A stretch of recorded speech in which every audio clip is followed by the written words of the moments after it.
podcast is part of the Sports Social Podcast Network. Thanks for choosing this free Anfield Index podcast. If you'd prefer to listen to this or any of our other shows without adverts, then now's the time to check out Anfield Index Pro. With AI Pro, you can supercharge your entire listening experience. You'll not only get all of our podcasts without the ads, but you'll have them far faster with our quick publish feature available exclusively for subscribers. AI Pro also puts you in the heart of our sound studio, with an option to listen to many of our shows live and interact with the podcasters in real time as the shows are recording. Upgrading couldn't be easier. AI Pro is available on all popular podcast platforms, and we have our own apps for Apple and Android. Just head on over to AnfieldIndexPro.com and get started today. Hello and welcome to the Daily Red, your lunchtime catch-up on all things Liverpool FC and your daily reminder that the Reds are top of the league. Folks, this is not the podcast I expected to do when I woke up this morning, but it was announced today by Jurgen Klopp that he will leave the club at the end of the season. I think this is a hammer blow to everybody. I don't think anybody expected that this would happen.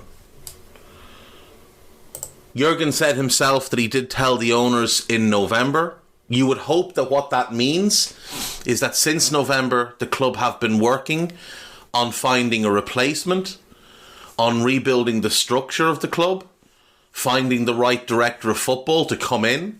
We have no director of football at this point. Jörg Schmadtke works in whatever capacity he works in, but he's not a director of football. He answers to Jurgen. That should never be the case with a director of football. So you would hope that in the last 2 months, the FSG group, the decision makers at the club, have been working on sorting out who will take over the day-to-day running of the club and who the new manager will be. And it might be that we find out quite soon who the new manager will be. It's also interesting that Pep and Linders, Peter Crouch and Vitor Matas will all leave the club. Linders, I think some people would have thought, might have been a front runner for the job. Very clear that's not the case. He's obviously been informed he won't be considered if he's leaving the club. And it's right that there is a clean break. If Jurgen's going to leave, his staff should go with him, because it makes no sense to bring in a replacement and have them work with somebody else's staff. They'll want to bring in their own staff. Immediately, there's a couple of names that come to mind. I'll talk about them more on other podcasts. This doesn't seem like the time to do that just yet. We will have a scouted today, myself and Carl, which was meant to be about Norwich and will now be about this. Gags and Eddie are going to record something as well.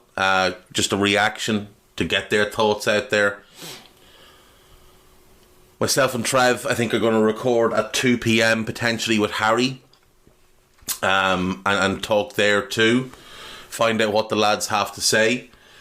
I think for everybody, it's at the moment, it's just shock. You know? But I'm reminded of the phrase, don't be sorry it's over, be happy that it happened.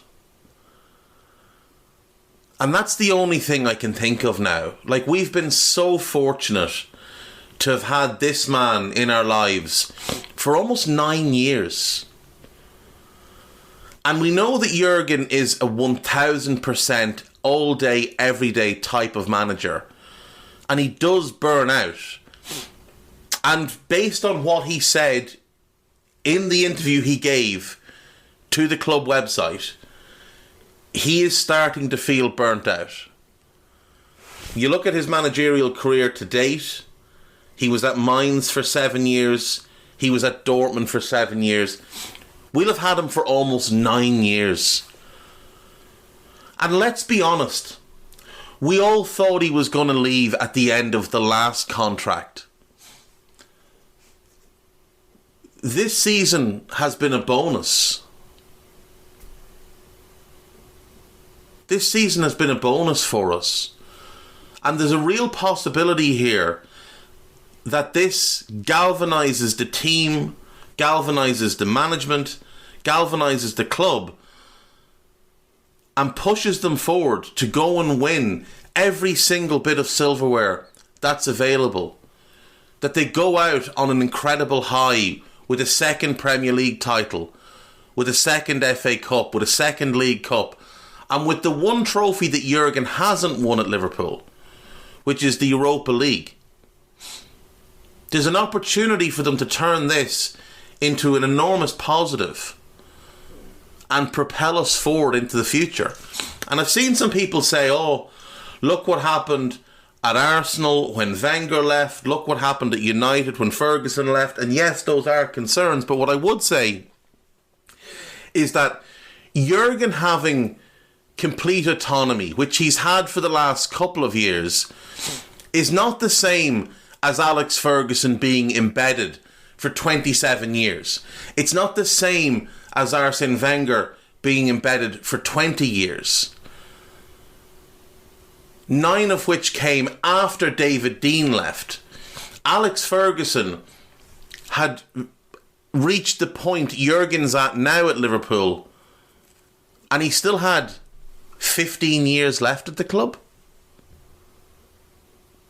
So Ferguson, there was a complete power vacuum around Ferguson. Ferguson controlled everything and had for years. Jurgen controls everything, but he hasn't done it for a long time. It hasn't been like that. It's only really been since Michael Edwards left. So I don't think we're in the same situation that either United or Arsenal were when their managers of extended tenure left their clubs. I don't think we are. I could be wrong. Maybe we are. But I don't feel like this needs to be a catastrophic moment for the club.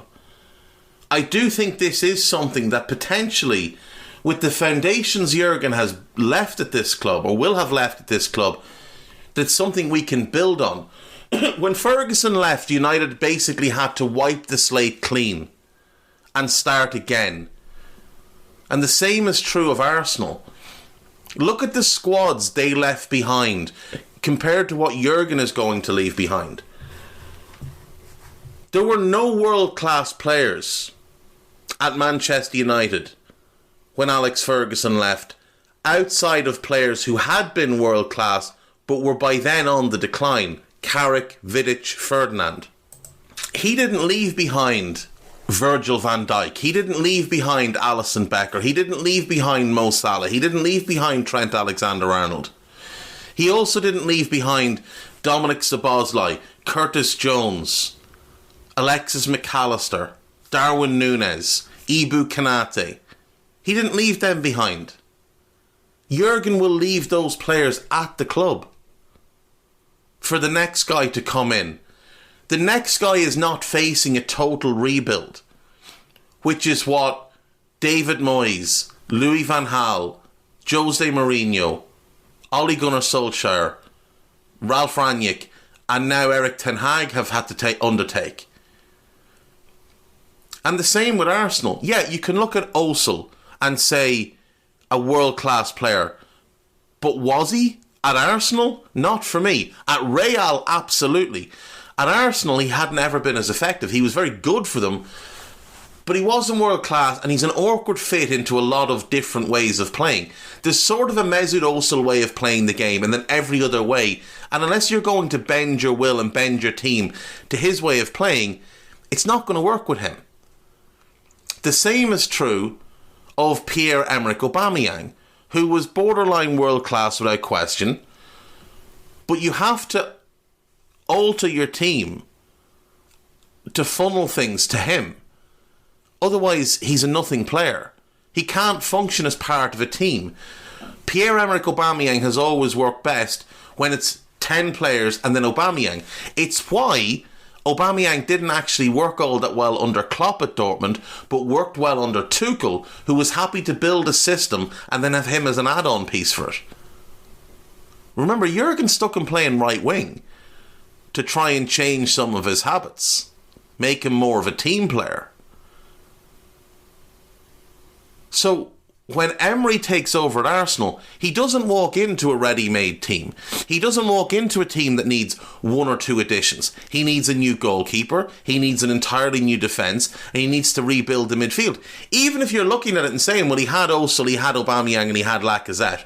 Great. What about the rest? What else was there?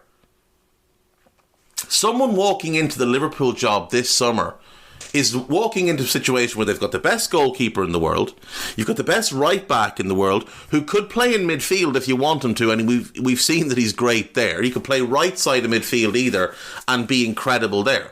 He's going to take over the best centre-back pairing in world football with the best centre-back of the last 15 years, comfortably. The best centre-back of the last 15 years. Since, and you could go further. I'm not going to be hyperbolic here. I'm not going to get into debates about Virgil versus Nesta. Nesta's peak ended in 2008. Virgil's the best centre-back since then. If you want to say he's better than Nesta, I might get on board. I might be fully in agreement with you. But let's just say he's the best centre-back since Nesta and his peak ended.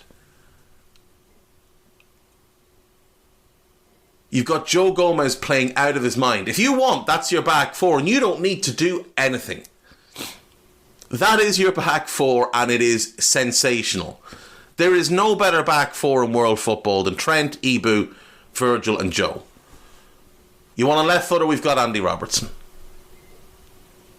That might be one position if you want a left footer that you look to upgrade on, because Robbo has declined. But Robbo's still a good player. He's just not what he was. In midfield, we've got Dominic, we've got Curtis, we've got Alexis. If you want a six, that's all you need. Everything else is there. You'll have your backup six in Endo. You've got your three starter quality number eights. You've got your number 8 project in Ryan Gravenberch. Another number 8 project in Stefan Bajcetic. Another number 8 project in Bobby Clark. Like, you're walking in and taking over a midfield that is one player away from being one of the best units in world football. And then in attack, you're getting the best right winger in the world, the best winger in Premier League history, in Mohamed Salah, who obviously is out of contract in 2025. We'll see soon what the situation there is. But I think he wants to extend, and I think he will extend. And I think he might be well up for the challenge under somebody new. I think he would have extended with Jurgen. I don't think Jurgen leaving will change that. You've got Darwin Núñez, who goes from strength to strength. Every area of his game has improved immensely, bar the finishing. The finishing is the last piece of the puzzle. If he even improves to being an average finisher, he's 25 goals a season. But he'll be 25 goals a season with 15 assists. That's a 40 goal a season contribution, which would give us 2 40 goal a season contributors, because Mo is 30 and 10 most years.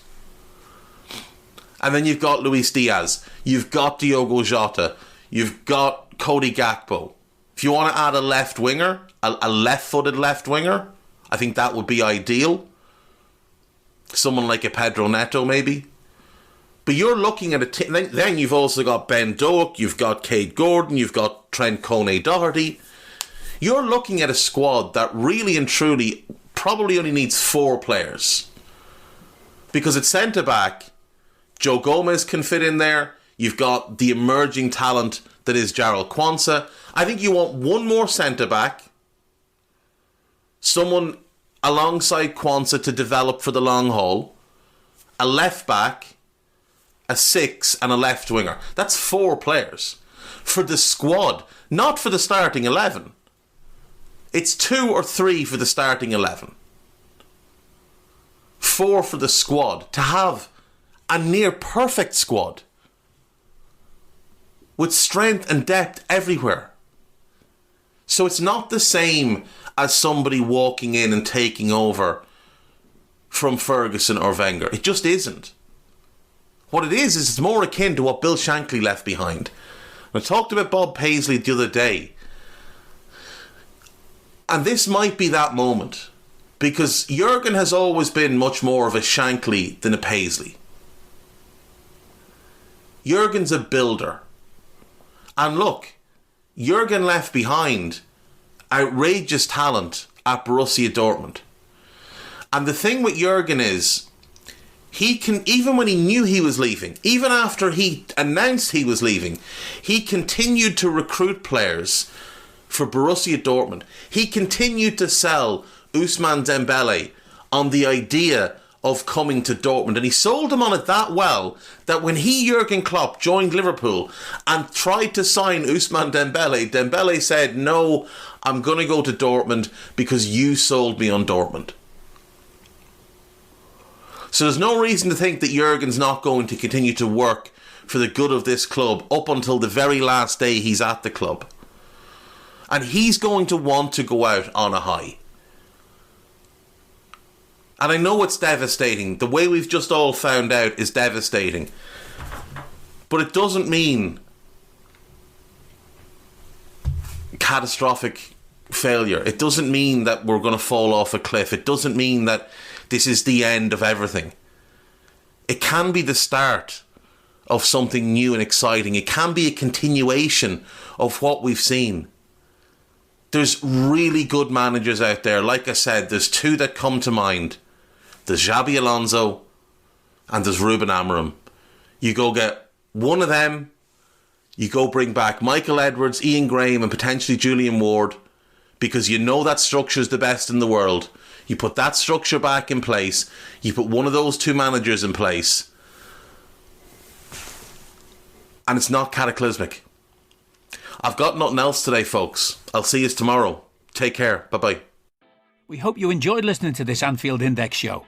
Please be sure to subscribe to our channel so future podcasts find their way to your device automatically. There's nothing quite like fan engagement, and we'd love to know what you think of anything discussed on this show. The best way to get in touch is over on our free Discord community, where both podcasters and listeners debate the hottest LFC topics 24/7. Sign up free now at AnfieldIndex.com/Discord. You won't regret it. You can also follow us on Twitter at Anfield Index and find us on Facebook by searching for Anfield Index. Oh, and before you go, we'd love it if you could leave us a 5-star review on your favourite podcast app. It only takes a couple of seconds, and it means the world to the people who create these free shows.